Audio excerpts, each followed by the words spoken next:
Ce sont les jumelles d'Amundsen qu'il a conservées bien après être arrivé au pôle Sud.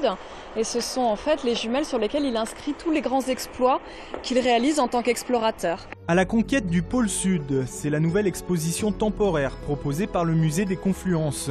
Au début du XXe siècle, deux explorateurs, Scott l'anglais et Amundsen le norvégien, partent quasiment en même temps à la découverte du dernier continent inexploré de la planète.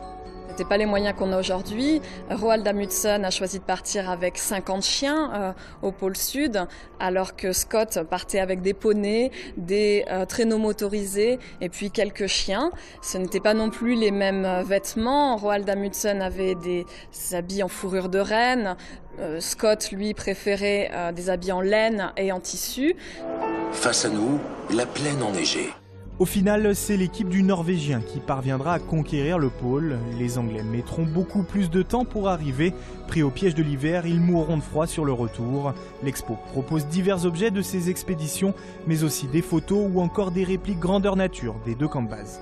Les enfants y trouveront beaucoup de choses à manipuler, à toucher. On a des œufs de manchot, on a de la fourrure de renne qu'on peut toucher. Et tous les amoureux des grandes explorations y trouveront des objets absolument fabuleux, qui sont vraiment les objets qui ont été utilisés par Scott et par Amundsen. L'exposition se déroule jusqu'au 28 juin. À noter que depuis son ouverture, le musée des Confluences a déjà attiré plus de 100 000 visiteurs.